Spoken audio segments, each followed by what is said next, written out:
เฮ้ยเบานะแฮะขนาดเมียเจ้ายังเอาผัวเลยเจ้าก็เอาเมียไม่เลยเออเนี่ยนี่นั่นแกเห็ดนั่นแหละเนาะเอาปะเจ้าเนาะไปแล้วเอาเลยเนาะตาเขาจะฆ่ารถเห่าทำใจเนาะโอ้ยพี่น้องเอ้ยเราใจหายโอ้เมียเอาพวกนี่เด้อโอ้ยอย่าไปเฮ็ดสบายดีพี่น้องมื้อนี้ก็ได้มาหาบ่าวพวงคือเก่าเนาะมาพอก็เห็นลูกเพิ่นแล้วนะสบายดีเบิ้งฮะเหรอลูกสบายดีเบิ้งไปใส่เลยใส่เพาะเจ้าใส่เพาะ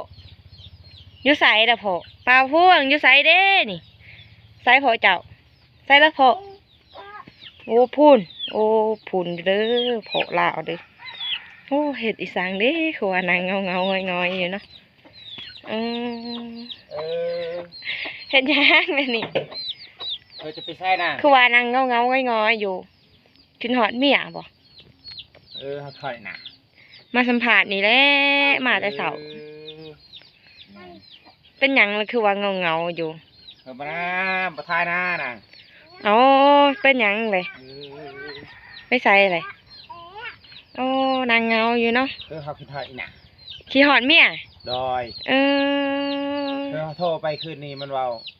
มันเอาพัวคนไทยฮะเอาพัวอะไรมันเอาพัวคนไทยแล้วปลาเห็ดแนวใดละบัดนี้สะพอดอกนางเงาอยู่เอาเพิ่นบ่หายถ่ายเด้อพี่น้องไปเลย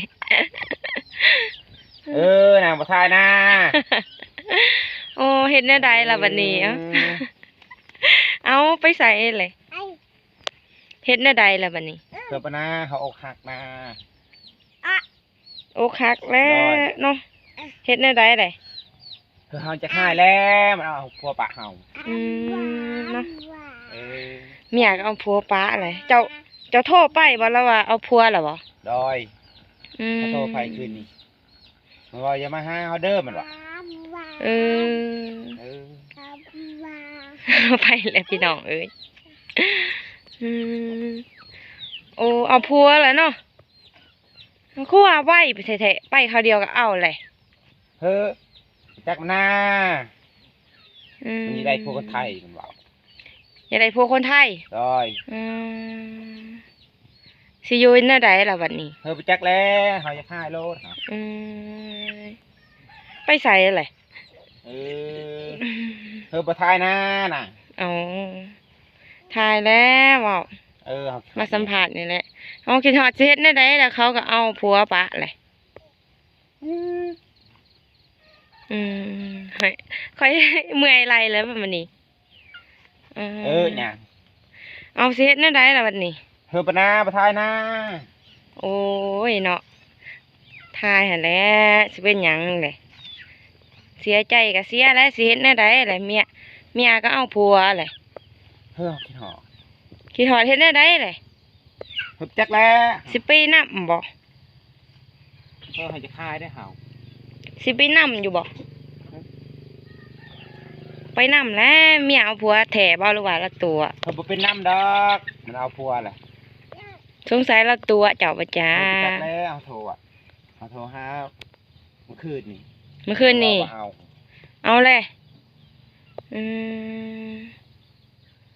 เจ้าก็เอาเมียใหม่คือกันเนาะเบานะฮะ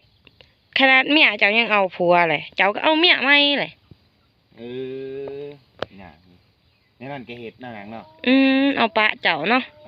ไปแล้วเอาเลยเนาะตาเขาจะฆ่ารถเห่า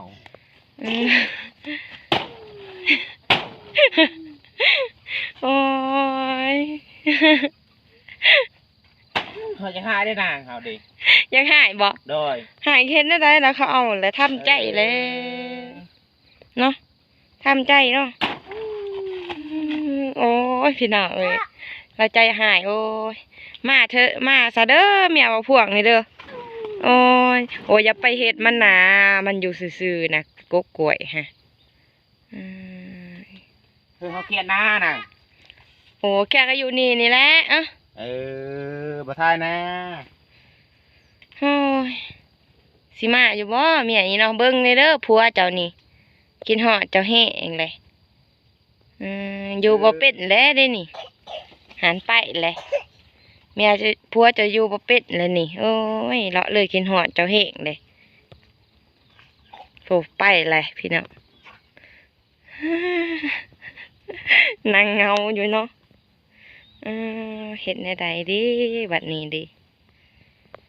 เฮ้ยจนบ่กินข้าวคืนนี้ บ่ได้กินข้าวซ้ ลอย ำเป็นในใดเลย เฮ้ย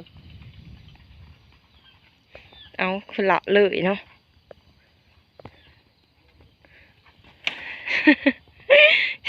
เด็ดนั่นจากน้อยเบิดเด้อค่ะเขาโทรไปคืนนี้มันว่าเอาคนไทย เอาผัวคนไทย เขาบ่กินข้าวเลยเฮา เจ้าบ่ได้ไปบอกว่าแม่เฒ่าเจ้า เฮ้ยบ่ได้ ไม่ได้ไปบอก ลอยเฮ้ยนางนั่นก็เห็น คือว่าบ่ไปบอกแล้วอันนั้นว่าลูกหลานเอาผัวปะเลย เฮ้ยบ่ได้ เว้าแล้วเว้าเอาไปบ่ขอบบ่อีสังเนาะบ่โทรไปก็บ่เว้าบ่ฮู้ว่าได้ผัวอ้ยอุกใหญ่เนาะเมียเห็นคลิปนี้เด้เนาะเบิ่งติผัวอยู่บ่เป็นแล้วนี่เด้อผัวเจ้านี่เด้อใบต้นบ่ลูกน้อยนี่เนาะลูกกินฮอดบ่แม่เจ้าเบิ่งลูกละเบิ่งเอาไปปลอบใจพ่อเจ้าไว้ไปไปกอดลูกเราก็ไปปลอบใจพ่อลาวเนาะพ่อเจ้าเป็นสั่งฮะพ่อเจ้าเป็นหยังใส่พ่อเจ้าอยู่กับลูกแล้ววันนี้เนาะบ่ทายนะนางบ่มีอารมณ์นะ อ๋อเอาไปแล้วพี่น้องเอ้ยโอ้ยมาพวกผู้นี่ปะเลยผลอกหักแห้งแล้วเมียก็เอาผัวปะเมียถิ่มเลยโอ้เบิ่งที่ลูกโอ้นั่นได้เลยสิได้จบคลิปสำนีก่อนพี่น้องเอ้ยมาพวกเมียเอาผัวปะแล้วเนาะผู้นางเขียดอยู่หันเนาะยืนเขียดอยู่โอ้